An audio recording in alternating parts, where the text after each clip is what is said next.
Casual Commander is a very interesting space. It's a magical place where you can cook up some of the most insane decks ever and actually have them work. But there's a strange bit of friction between low power Casual Commander and a certain type of player, the Optimizer. An Optimizer is a player who likes to tinker with their decks in an effort to make them stronger. After playing a game, maybe this card felt slow, so it gets changed. Or a new card got printed. This lets you slightly more efficiently do your silly thing.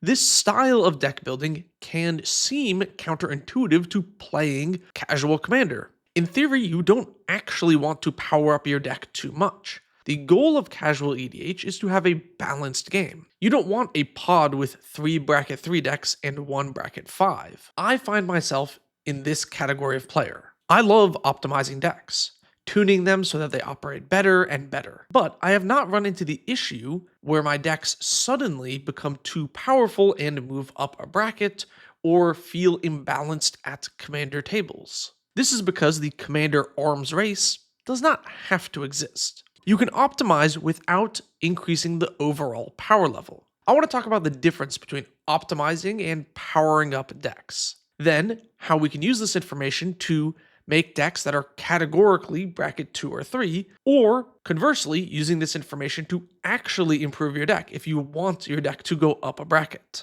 If you're looking for an easy, free way to test out your casual decks, consider checking out today's sponsor, EDHLAB. They took what is essentially a playtester, made it work with a full table of 4 players, and then made it multiplayer, so you can play games of Commander with your playgroup online for free. No webcam needed, no cards needed, it's totally free. There are bonuses for people who pay via their Patreon, but it is completely free otherwise. There is built-in voice and text chat, but I imagine this could be a fun thing to do with your buds over Discord. You can also use the playtester with 4 of your decks for the most extreme goldfishing out there. There is also an upcoming mobile version, so you can play Commander wherever. I love apps and websites made by the community, and this is a really neat one. It's totally free, so you might as well click the link below and check it out yourself. Alright, I have a confession to make. I am a chronic optimizer. I will play a deck one time, then swap it out for a card or 2. I can't help myself. Lists are always in flux, and sometimes that optimization comes in the form of adding or subtracting a color, which is why my commander decks change a lot.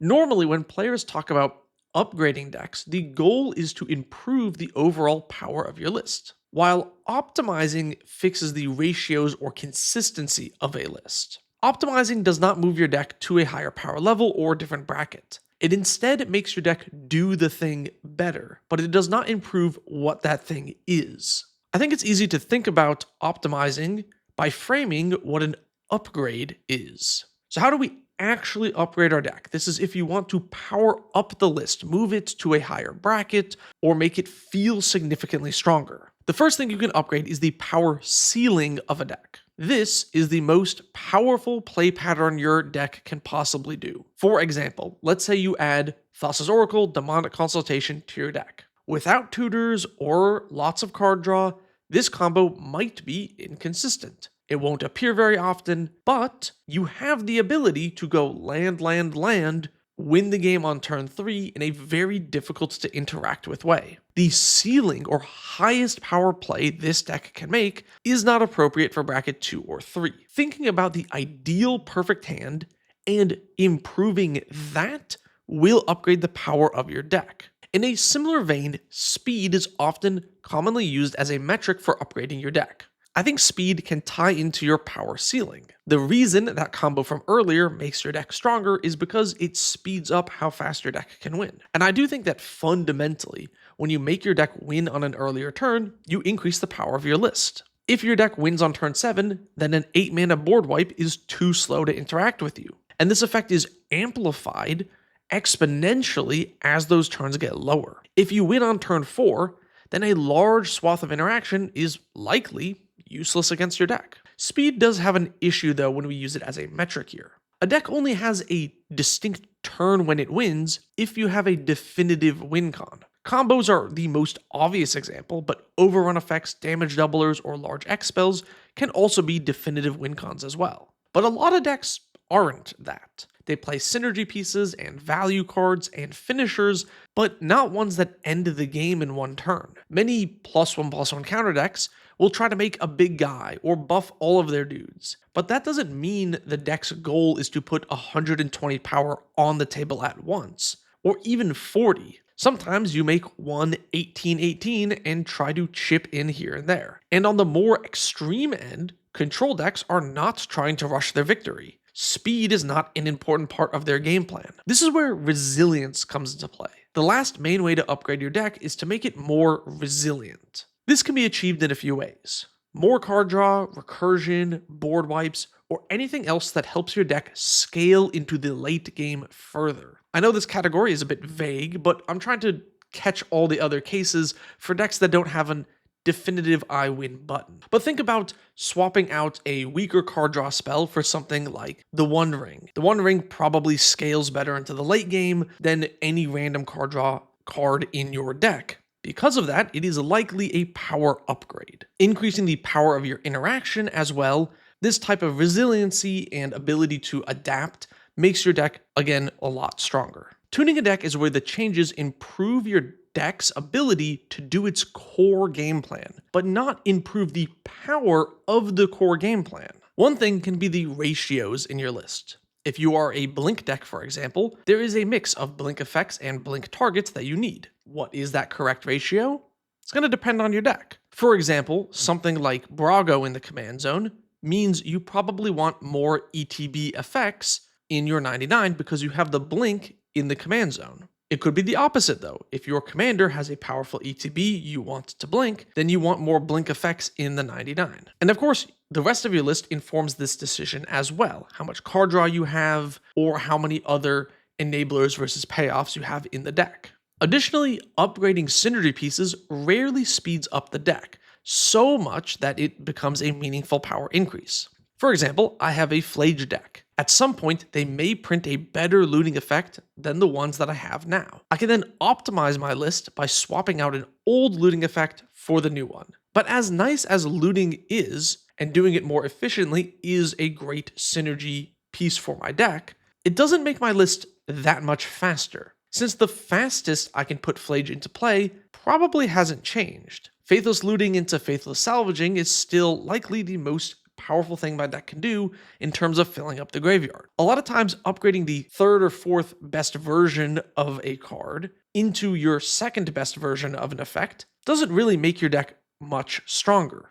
At least not going to move up a bracket or feel significantly more powerful, because the most powerful play of your deck hasn't changed. If you want to see a more in-depth explanation about this Flage deck specifically, I have a bonus video on the channel for channel members, and the same video available for patrons as well. Another thing we can upgrade without significantly powering up a deck is making the list more consistent. This will probably be expanded in its own video, but consistency does not equal power at all. Going back to my Flage deck as an example, the list currently has no tutors in it, ignoring fetch lands. I could add some tutors to the deck, making it more consistent at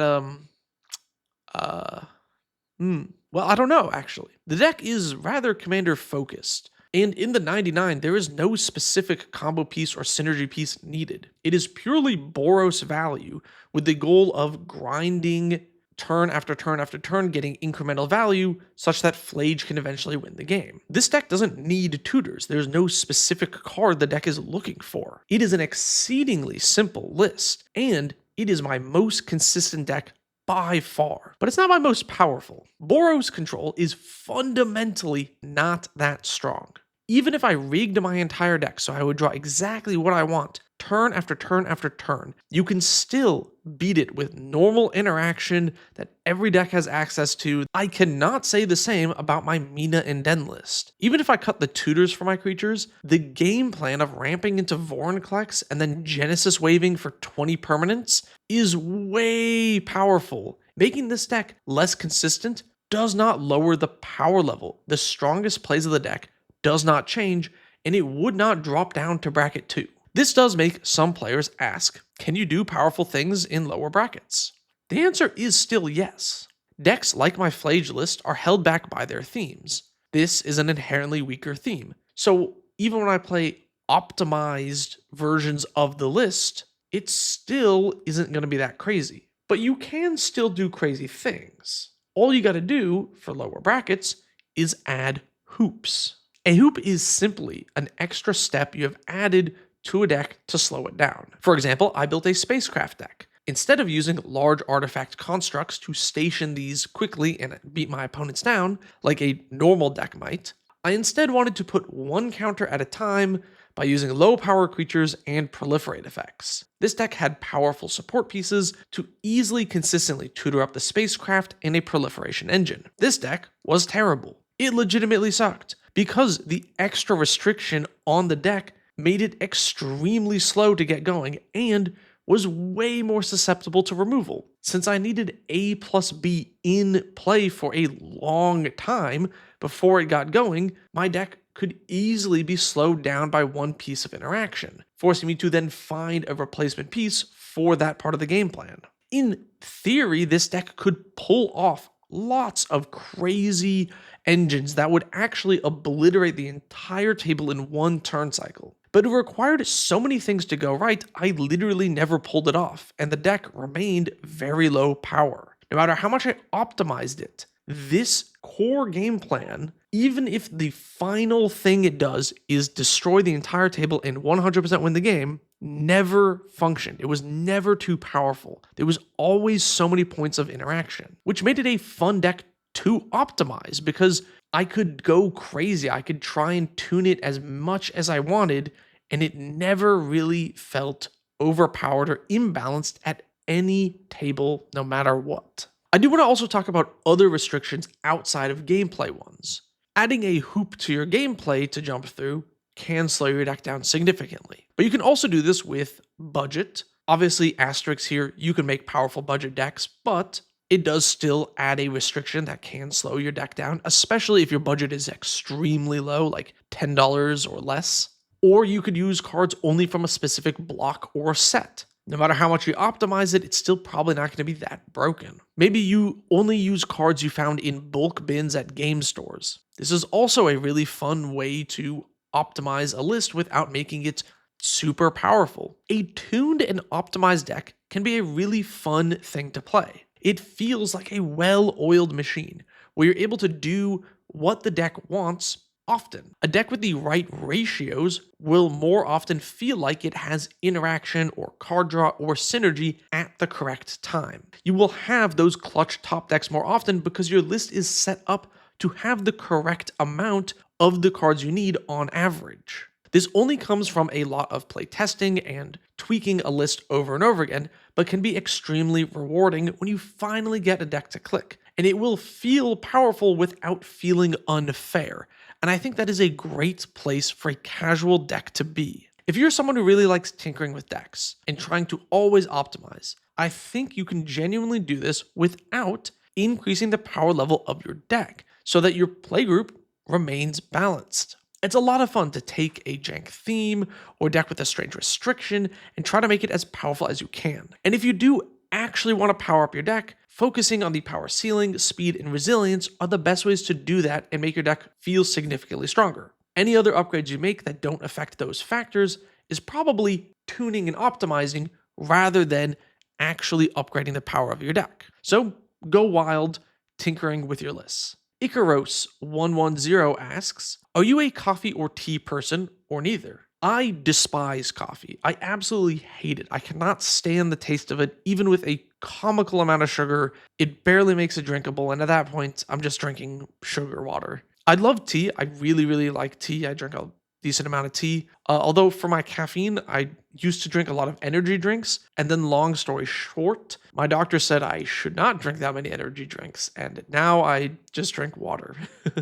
Thanks to my channel members and patrons for supporting me. If you want to be in the credits like my tier 3 patrons, you can click the link below. If you want to ask questions like that channel member did, you can join the membership there. You can also ask questions via the Patreon. Lots of things. Check it out if you want to support me further.